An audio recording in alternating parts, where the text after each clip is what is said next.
bà lâu từ công ty mua ăn cho hỏi và lâu lần từ công ty pi đó bạn. Ủa ơi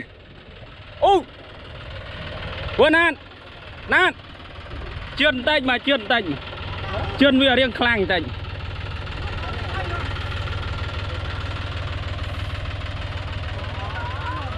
vàនេះតកងក៏ធ្លាប់ជួត្រាក់ទ័រ Kubota L50 18ឥឡូវក៏ឡើងសាកចន់ឌីម្ដងបាទនេះគឺប្រភេទ50 65E ប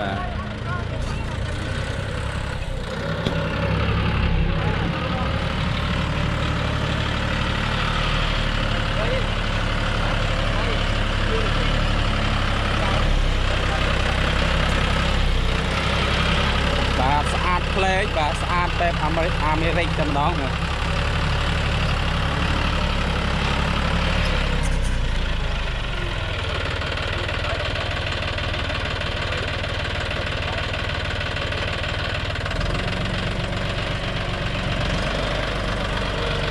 ាទនេះគឺជាតកងទី2បាទចាប់ដើមឡើងសាហើយនេះគឺក្រុមការងារគាត់ជួយបញ្យល់បាទព្រោះក៏ដែលធ្លាប់ជួត្រាក់ទ័រប្រភេទចន់ឌី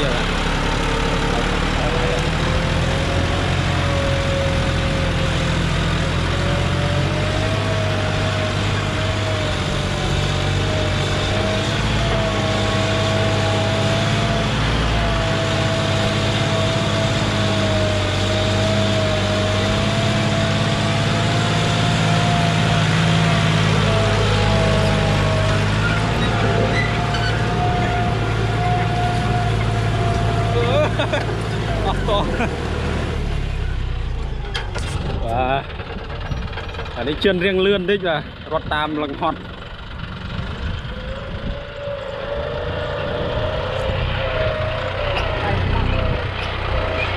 ทูอะจะโกทูสโลละ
và lâu tờ công TP cho hỏi và lần tờ công bị bấy và tờ công xe bị bờ và bỏ Kubota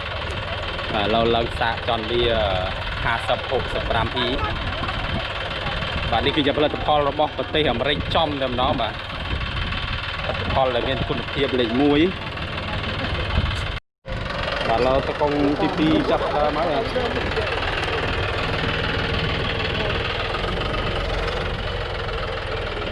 ก็เรียงสเปกสเปิลได้จ้ะvà lưng kỳ môi ấy và chọn đi mua ở khang ởตึกđây khu công trình và khu công viên như vậy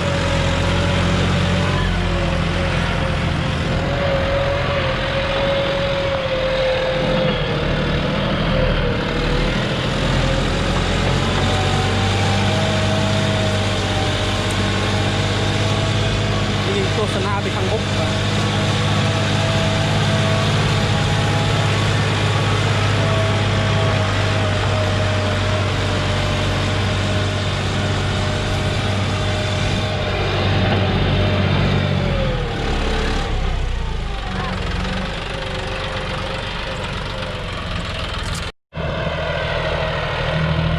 เราเปิดปลายอ่ะเปิดปลาย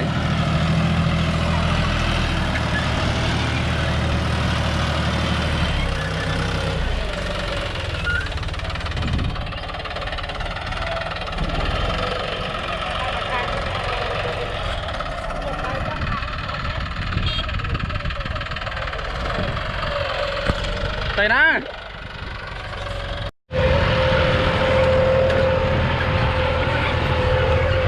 nó có tivi rồi tôi sana hàng cõi và mấy những tôi sana vì hàng mốc lâu những tôi sana vì hàng cõi vậy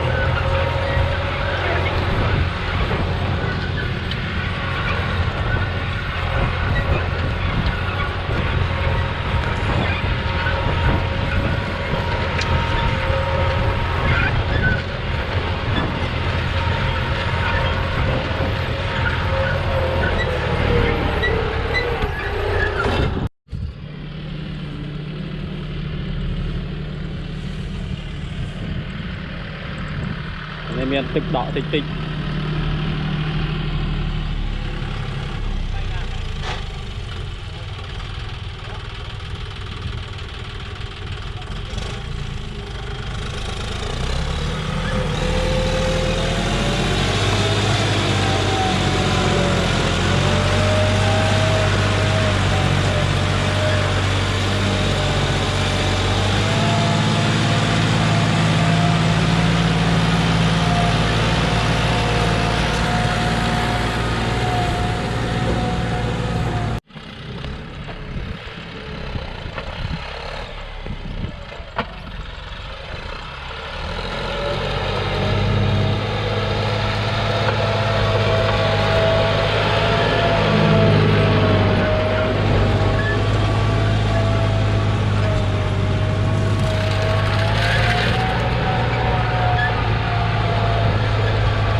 thế là tụi con chịu đuốn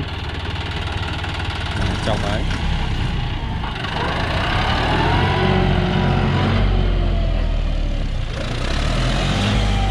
làm thì cứ công ca nghĩa à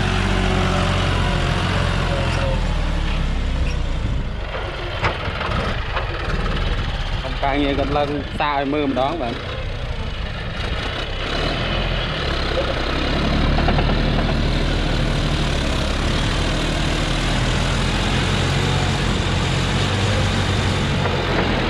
phơi phơi à phơi phơi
นี่คือจะกาบางไฮ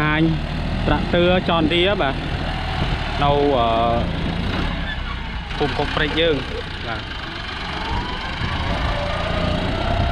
นี่คือจะกาอาเยถอยร้อยแบบบอกตะกง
បាទនេះគឺជាលទ្ធផលនៃការរុញដី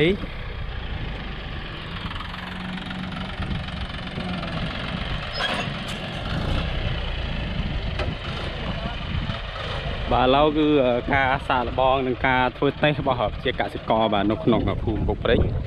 បាទសិស្សឹងជាប្រភេទតកងត្រាក់ទ័រចំណានបាទហើយការធ្វើតេស្តគឺបានបញ្ចប់ហើយសម្រាប់វីដេអូនេះបាទខ្ញុំបាទមានតែប៉ុណ្ណេះទេបាទសូមអរគុណដល់បងប្អូនទាំងអស់គ្នាបាទដែលបានតាមដានទស្សនាវីដេអូរបស់ខ្ញុំតាំងពីដើមរហូតដល់ចប់បាទខណៈពេលនេះខ្ញុំបាទសូមអរគុណសូមជម្រាបលាសំណាងល្អទាំងអស់គ្នាបាទបាយបាយ